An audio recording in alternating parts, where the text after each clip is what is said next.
Hoy el mensaje que Dios ha puesto en mi corazón lo he titulado Propongámonos metas, porque es importante que en la vida tengamos metas. Lo he compartido varias veces, la necesidad de marcar un rumbo en nuestra vida, y solamente podemos marcar un rumbo si nos planteamos metas. Así que vamos a orar al Señor y vamos a pedir que Dios pueda hablarnos a cada uno de nosotros. Señor, queremos darte las gracias por el privilegio que me das de poder compartir tu palabra. Gracias, Señor, por tu palabra. Gracias por lo que tú nos guías, Señor. Gracias por todo lo que tú haces. Quiero pedirte, Padre, que tú tengas control de mis pensamientos, que tú puedas, Señor, hablarnos a cada uno de nosotros, que tú unjas tu palabra con tu Espíritu Santo y con poder, para que tu palabra pueda realizar la obra para la cual tú la envías. Muchas gracias, Señor, por todo, en el nombre de Jesús. Amén.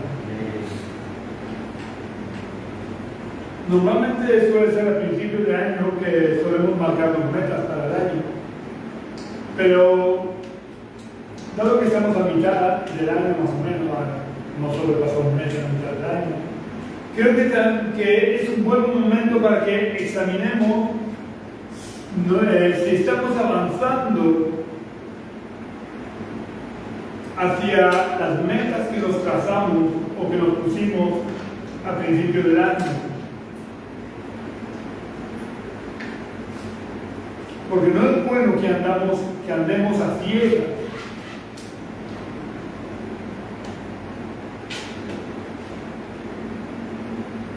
No es bueno que estemos perdidos, sin saber hacia dónde vamos.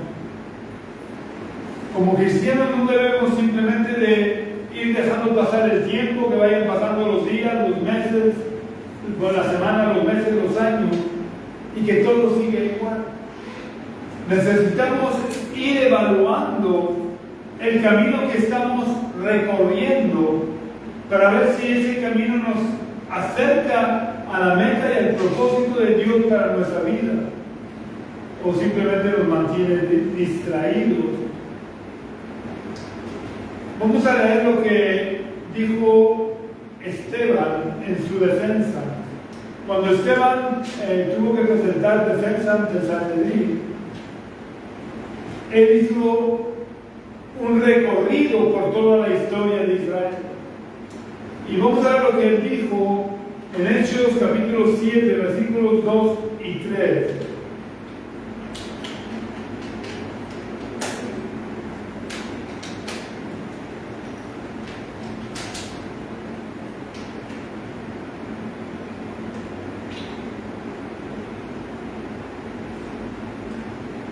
En el capítulo 7 de Hechos, versículos 2 y 3, nos verán: Esteban dijo: hermanos y padres, oíd, el Dios de la gloria se apareció a nuestro padre Abraham cuando aún estaba en Mesopotamia, antes que viviera en Harán, y le dijo: sal de tu tierra y de tu parentela y vete a la tierra que yo te mostraré.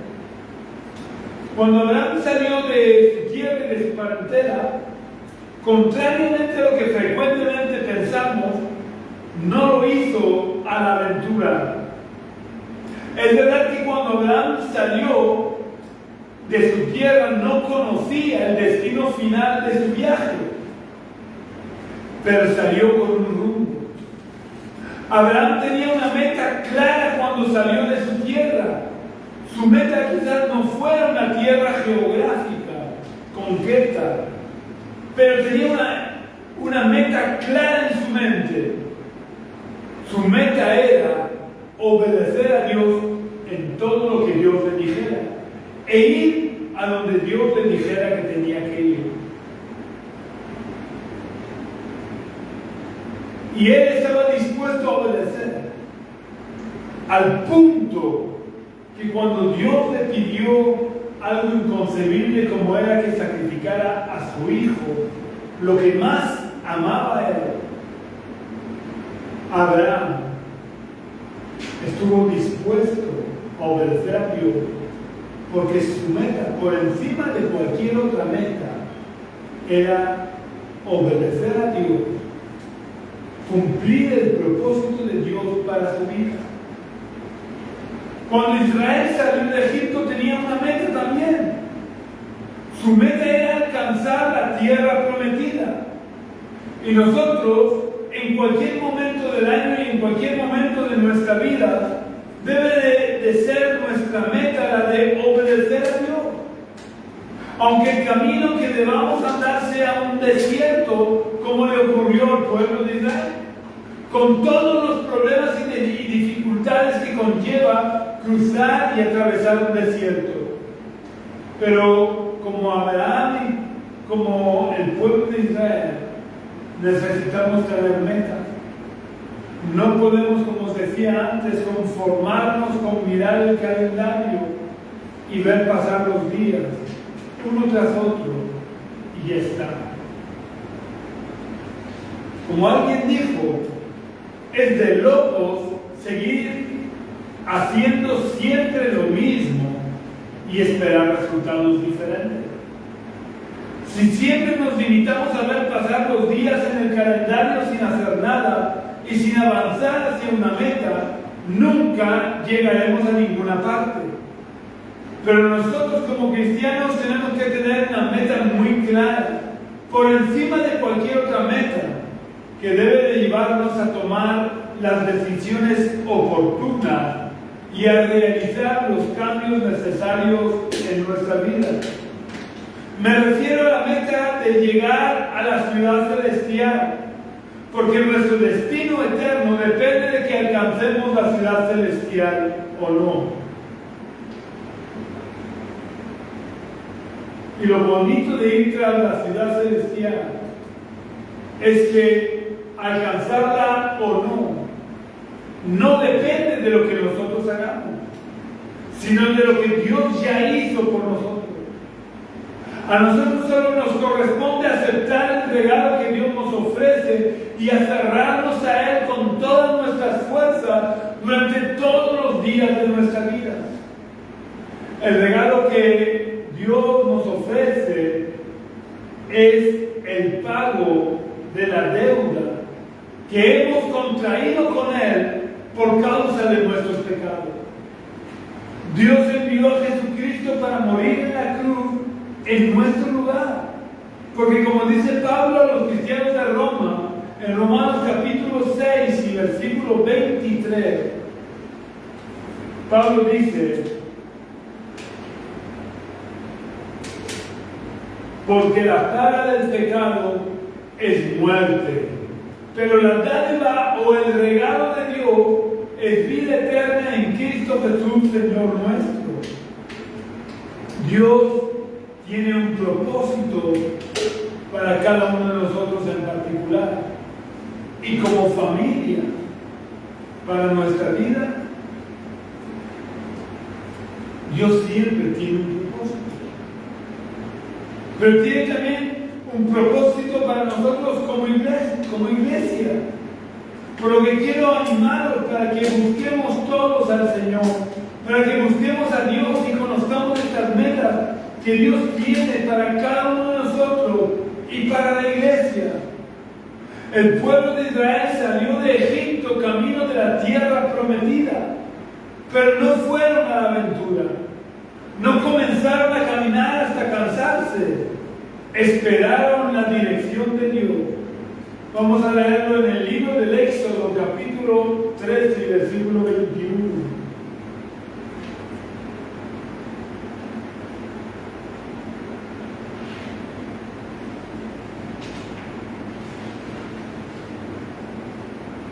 Libro del Éxodo, capítulo 13, versículo 21, donde Moisés nos relata que Jehová iba delante de ellos de día en una columna de nube para guiarlos por el camino, y de noche en una columna de fuego para alumbrarlos, a fin de que anduvieran de día y de noche.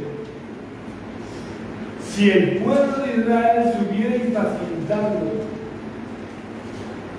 y hubieran caminado más deprisa que la columna de nube o de fuego, ¿qué les hubiera pasado? Si no hubieran tenido la paciencia de caminar al ritmo y en el tiempo de Dios, se hubieran perdido por el desierto. De igual manera hubiera sucedido si hubieran avanzado más lentos que Dios. Porque la presencia de Dios se hubiera alejado cada vez más de ellos y hubieran acabado perdiéndose en ese desierto tan grande y tan espantoso como tuvieron que atravesar. Pues bien, mi propósito en esta mañana no es decirte que tú traces tus propios planes o tus propias metas y que luches por alcanzarlos. Hoy en día nos bombardean constantemente diciéndonos que tenemos que tener sueños y luchar por alcanzarlos. Pero no son nuestros sueños los que necesitamos alcanzar. No es que vivamos nosotros enfocados en alcanzar y cumplir nuestros sueños. Mi propósito en esta mañana es animarnos a que hagamos como el pueblo de Israel, que caminemos con Dios, que caminemos al ritmo de Dios y nos dejemos guiar por Dios. Y que trabajemos codo con Dios para alcanzar las metas y los propósitos y los sueños que Dios tiene para cada uno de nosotros en particular y para la iglesia. Quiero que leamos también lo que dijo Jesús en el Evangelio de Mateo, capítulo 11 y versículo 19.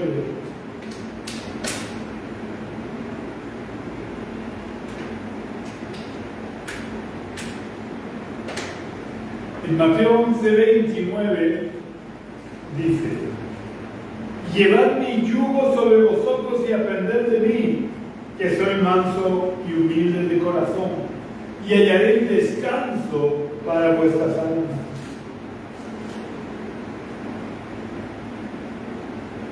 Normalmente se unían con el yugo un buey adulto acostumbrado a trabajar la tierra, y se le ponía un yugo junto a un joven, un buey joven sin experiencia.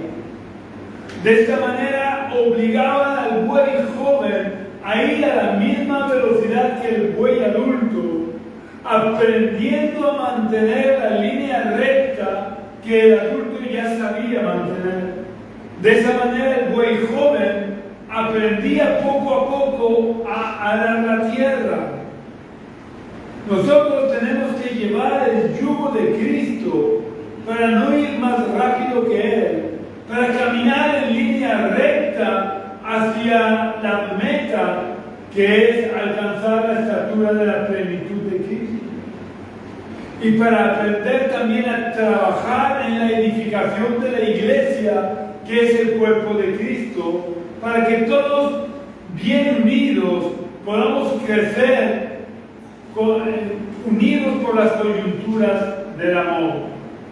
Es fundamental que de vez en cuando, individualmente, examinemos nuestra vida espiritual y busquemos al Señor para ver si estamos creciendo, para darnos cuenta si estamos avanzando de verdad hacia las metas que Dios quiere que alcancemos. Y si ya hemos alcanzado alguna meta, no nos estanquemos, sabiendo que nuestra meta definitiva, nuestra meta última, es alcanzar la plenitud de la estatura de Cristo, por lo que no podemos conformarnos con las metas que ya vamos alcanzando, sino que debemos proseguir siempre hacia adelante, buscando a Dios cada día para que Dios nos pueda ir revelando las metas que todavía tenemos por delante.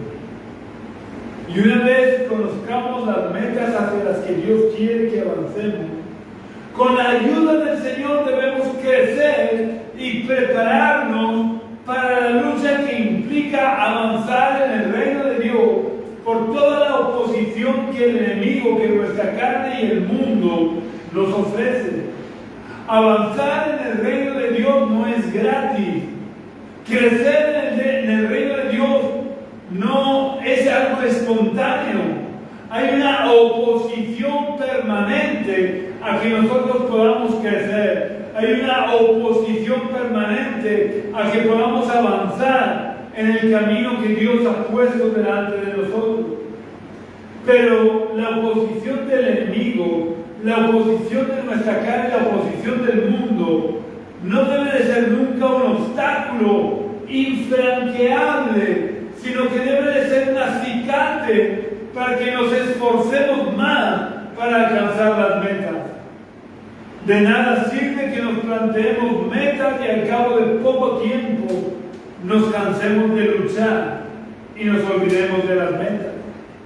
Es importante que de vez en cuando revisemos las metas que hemos alcanzado ya y en oración podamos hacer una lista de metas que todavía nos faltan por alcanzar, porque eso nos permite crecer espiritualmente, porque nos ayuda a ver si estamos caminando en la buena dirección o nos estamos alejando de las metas. Esto es como cuando vamos en coche y vamos viendo los carteles de carretera. Si nos dirigimos hacia una ciudad y vemos que los kilómetros van aumentando en vez de disminuyendo, debemos de plantearnos seriamente el camino que estamos tomando, porque nos está alejando de la ciudad a la que queremos ir. Las metas, estas metas volantes o intermedias, deben de ir indicándonos que cada vez estamos más cerca de cumplir el propósito de Dios, que cada vez estamos más cerca de Dios, estamos más cerca de poder abandonarnos en las manos de Dios. Tenemos que ser serios con las metas, porque no podemos caminar sin rumbo, como os decía antes. La meta final o última es que alcancemos la estatura de la plenitud de Cristo, como lo enseña el apóstol Pablo en Efesios capítulo 4, versículo 13. Vamos a leer en Efesios capítulo 4, versículo 13.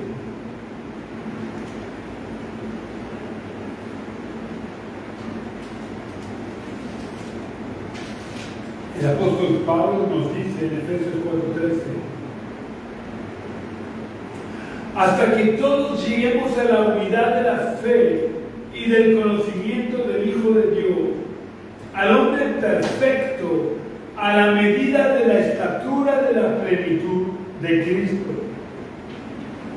Como acabo de decir, esta es nuestra meta final. Y para alcanzarla, primero tenemos que alcanzar las pequeñas metas, como los ciclistas que pasan por las metas volantes antes de alcanzar la meta definitiva. Y las pequeñas metas o metas volantes nos ayudan a no perder el rumbo hacia esa meta final y nos permite ir midiendo hasta qué punto vamos avanzando en la dirección correcta hacia la meta final. Aunque os he dicho que debemos buscar a Dios para plantearnos estas metas, hay metas que no necesitamos preguntarle al Señor, porque son metas que ya el Señor ha dejado claro que debemos de tenerlas como metas. Vamos a ver algunos ejemplos. La primera meta que el Señor dejó claro que debíamos tener era nuestro tiempo de oración. Tenemos que dedicar tiempo diariamente a orar. Eso no hace falta que se lo preguntemos al Señor, porque Él ya lo ha dejado claro que debemos de hacer. Vamos a leer dos versículos como ejemplo. El primero se encuentra en Mateo capítulo 6 y versículo 6.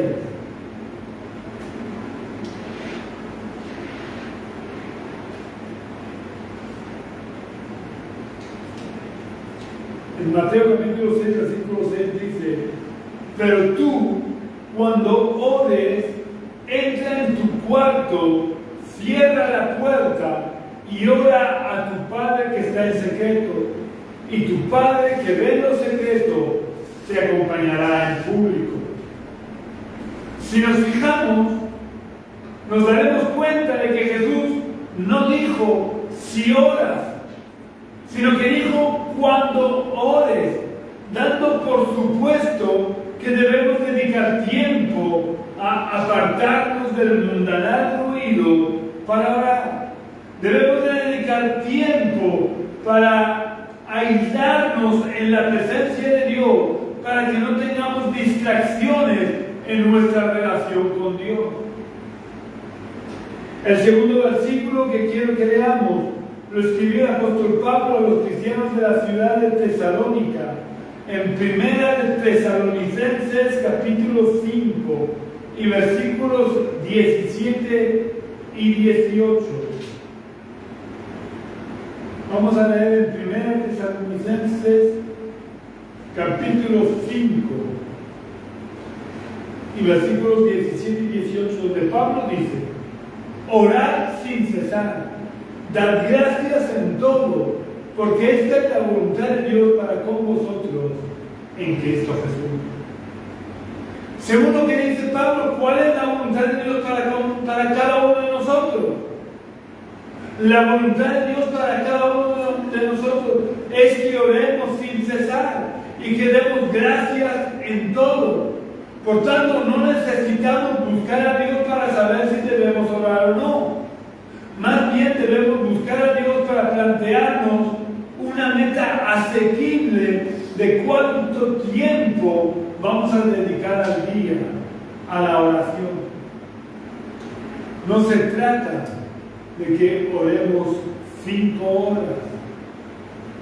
Empecemos por orar todos los días. Es mejor orar todos los días 5 minutos que una vez a la semana orar 5 horas.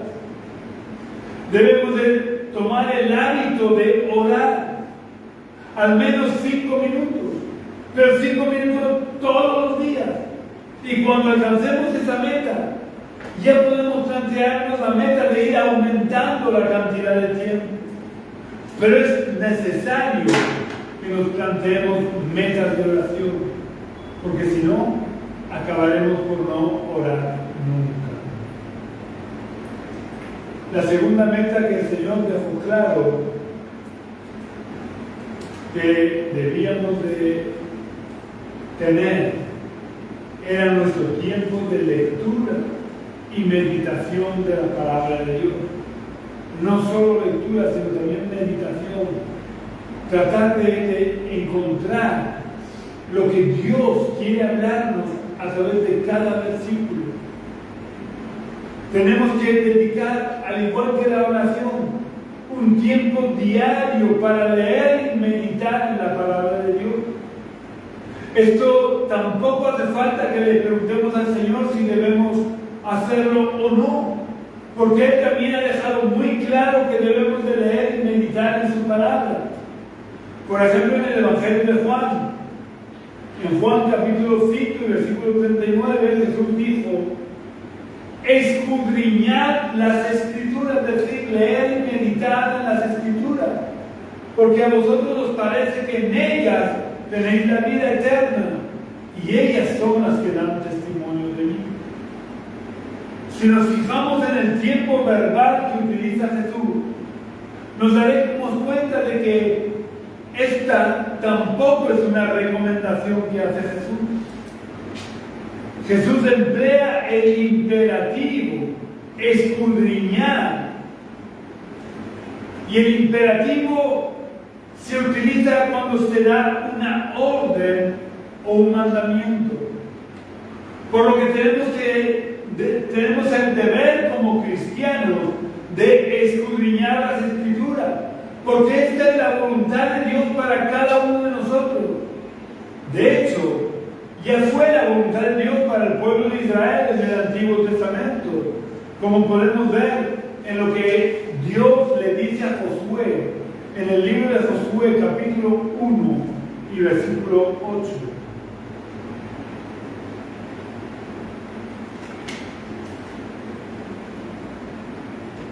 En Josué capítulo 1 y versículo 8, Dios le dice a Josué: nunca se apartará de tu boca este libro de la ley, sino que de día y de noche meditarás en él, para que guardes y hagas conforme a todo lo que está escrito en él. porque entonces harás prosperar tu camino y todo te saldrá bien. Si queremos prosperar en el camino del Señor, si queremos avanzar hacia la meta de alcanzar la estatura de la plenitud de Cristo, tenemos que meditar en las Escrituras, porque son las Escrituras las que dan testimonio de Él. Y tenemos que meditar en las Escrituras con el propósito de guardarlas, es decir, con el propósito de vivir conforme a lo que dice las Escrituras. De nada sirve que leamos las Escrituras como si leyéramos una novela. Las Escrituras debemos escudriñarlas, debemos meditar en ellas con el propósito claro y determinado de obedecerlas. No tenemos que apartarnos ni a derecha ni a izquierda de lo que dicen las Escrituras.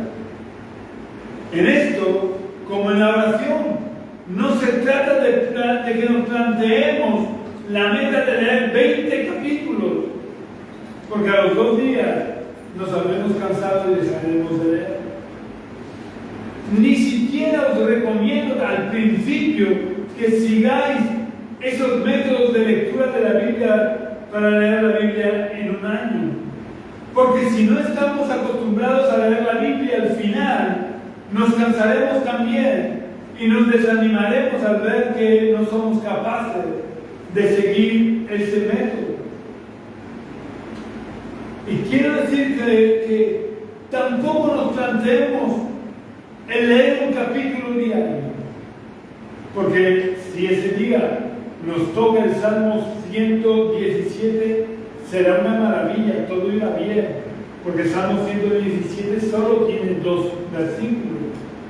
Pero el día que nos toque el Salmo 119 tendremos un verdadero problema, porque el Salmo 119 tiene 176 versículos.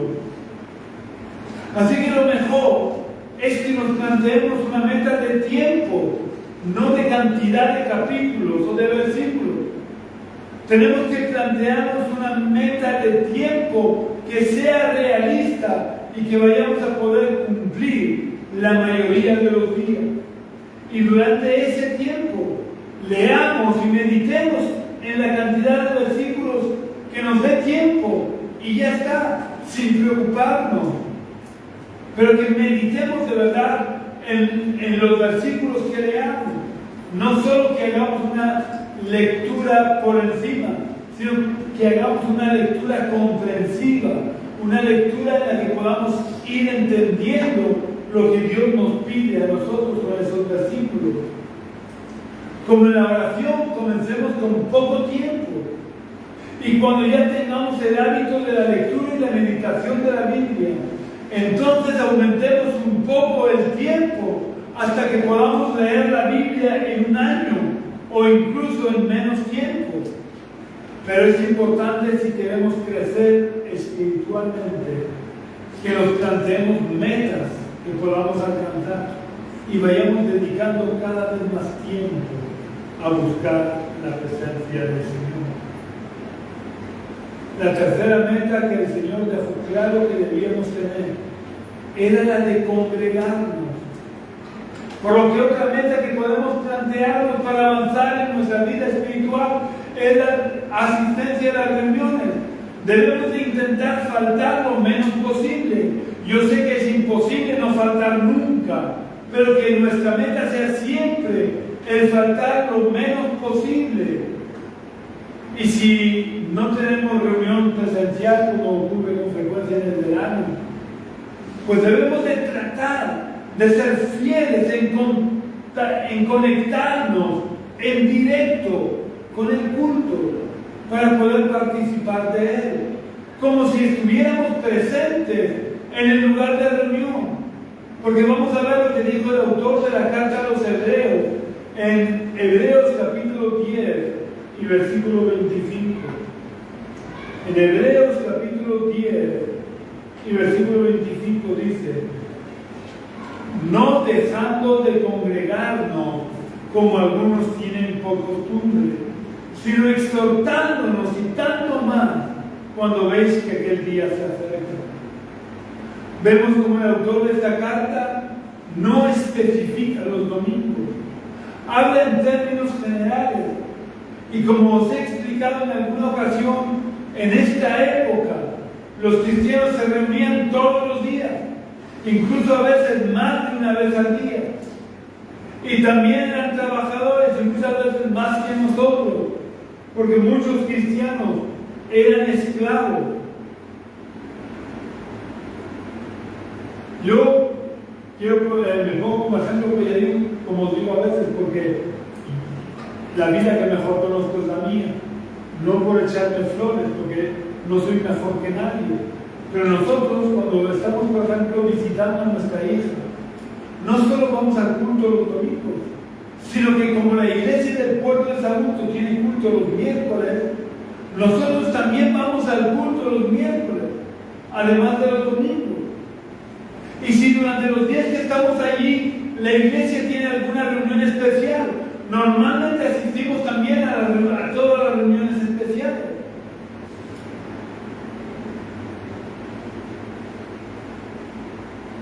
Además, ¿sabes?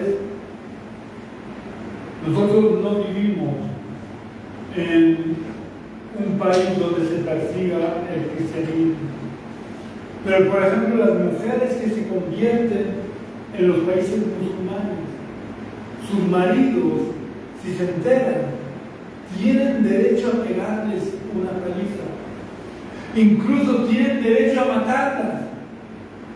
Por lo que, si el venir al culto nos supone algún problema, creo que nuestro problema es mucho menos grave que el de recibir una paliza o el que nos puedan matar. La última meta que vamos a ver hoy, y que creo que debemos de plantearnos también, es nuestra forma de hablar. Me resulta muy triste para mí cuando escucho a cristianos que en su forma de hablar no se diferencian a la gente del mundo. Quiero que leamos lo que escribió Pablo a la iglesia de Colosas, en Colosenses capítulo 4, versículo 6.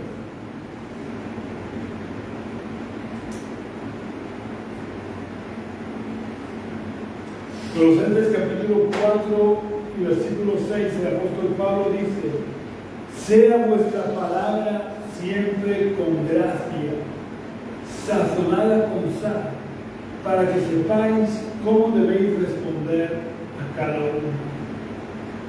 ¿Cómo deben de ser nuestras palabras? Nuestras palabras tienen que ser siempre con gracia, no graciosas. El hablar con palabras con gracia no quiere decir que estemos contando chistes. Lo que quiere decir es que nuestras palabras deben de ser siempre las palabras adecuadas, las palabras que corresponden a un hijo del rey, porque no somos cualquier persona.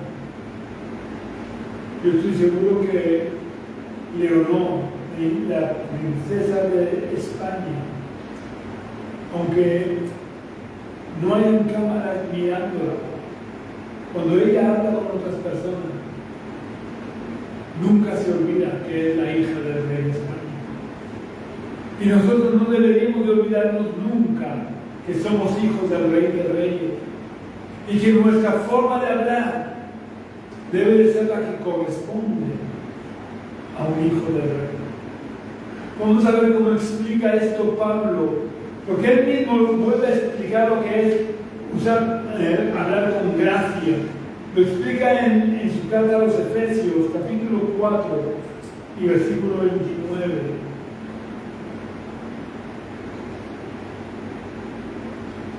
En Efesios capítulo 4, versículo 29, el apóstol Pablo dice: ninguna palabra corrompida salga de vuestra boca, sino la que sea buena para la necesaria edificación, a fin de dar gracia a los oyentes.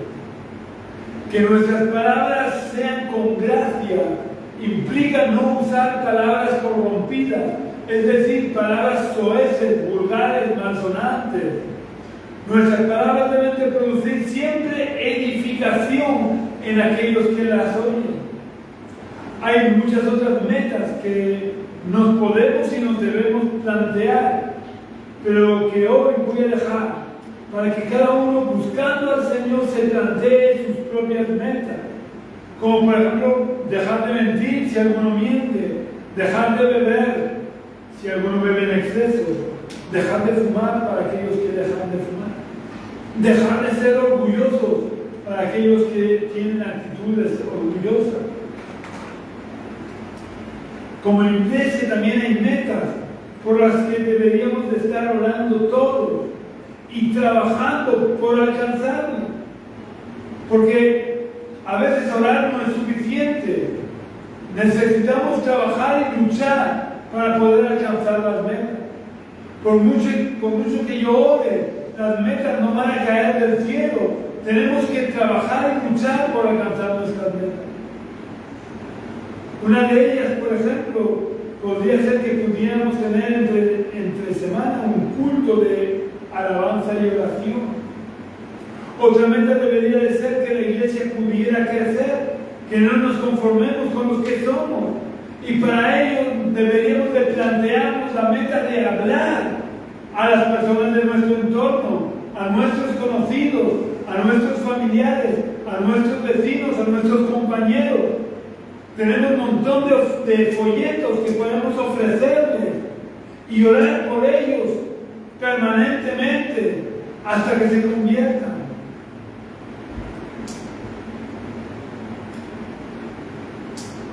Es importante que tengamos como meta el poder traer almas a los pies de Cristo. Porque si no recuerdo mal, creo que es un salmo, un proverbio, dice que el que convierte almas es sabio. Y para terminar, quiero preguntarte, a ti que nos sigues por las redes sociales, ¿has comenzado la carrera de la fe? ¿Quieres en esta mañana poder atravesar la primera meta volante fundamental en la vida, en tu vida? Si quieres llegar al destino eterno de la ciudad celestial y no al infierno, tienes que comenzar por una primera meta volante, que es la de recibir a Jesús en tu corazón. Si quieres empezar la carrera, necesitas a Jesús en tu corazón. Y por eso necesitas recibir a Jesús en tu corazón. Por eso, si quieres recibir a Jesús en tu corazón, quiero invitarte a que cierres por unos momentos tus ojos y repitas la oración que voy a hacer. Señor Jesús, yo quiero pedirte que entres en mi corazón. Yo reconozco que he estado viviendo de espaldas a tu voluntad y te pido que me perdones. Te pido que perdones toda mi maldad, todos mis pecados, todas mis rebeliones, todo mi orgullo. Perdóname, oh Dios, límpiame de toda maldad y entra en mi corazón, Señor Jesús. Quiero que tomes la rienda de mi vida.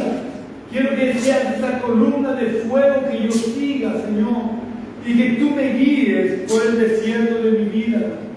Te suplico, oh Dios, que tú me ayudes a poder avanzar en tus propósitos. Ayúdame a dejarme guiar por ti, Señor. Gracias, oh Dios, porque yo sé que tú siempre nos oyes. Y te pido que desde hoy para siempre yo pueda obedecerte, pueda seguirte, pueda dejarte reinar en mi mente y en mi corazón. En el nombre de Jesús. Amén. Si has hecho la oración, como repito siempre, no dejes de buscar una iglesia donde se predique de verdad el Evangelio, no tradiciones humanas, y puedas unirte a esa iglesia, porque no podemos vivir en solitario la vida cristiana, porque somos miembros los unos de los otros, todos formamos parte de un cuerpo y un miembro no puede vivir aislado. Pero si no has hecho la oración, yo te digo que no dejes para mañana lo que puedes hacer hoy, lo que debes de hacer hoy, porque nadie sabemos dentro de 5 minutos dónde estaremos. Tal vez mañana sea demasiado tarde, tal vez incluso después sea demasiado tarde. Por eso Dios te está dando ahora, en este momento, la oportunidad de cerrar tus ojos y de hacer la oración invitando a Jesús a entrar en tu corazón. También quiero pedirte que por favor compartas el culto en todas tus redes sociales para que el Evangelio pueda ir extendiéndose lo más posible. Ya sabéis que si queréis contactar con nosotros o queréis visitarnos y compartir el culto de forma presencial con nosotros, podéis venir a la calle Río Júcar, número 19 bajo, del barrio de los Dolores de Cartagena. Las reuniones las tenemos los domingos a las 11 de la mañana, aunque si queréis visitarnos este domingo próximo, por motivos personales no tendremos culto presencial aquí. Pero pondré en la página de Facebook el enlace del culto de la iglesia del Puerto del Sagunto para que os unáis a nosotros. Si quieres venir a visitarnos presencialmente, el próximo culto que tendremos aquí será el domingo 3 de agosto a las 11 de la mañana. Repito, el domingo 3 de agosto a las 11 de la mañana. Si vienes, serás muy bienvenido.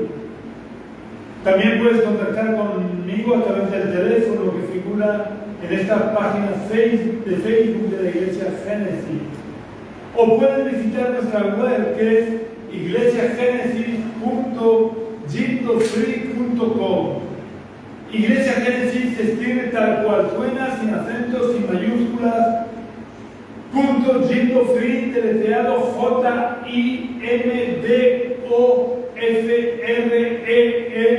JIMDOFREE.com. Un abrazo muy fuerte, que Dios te bendiga y tengas una semana muy bendecida en el nombre del Señor. Amén.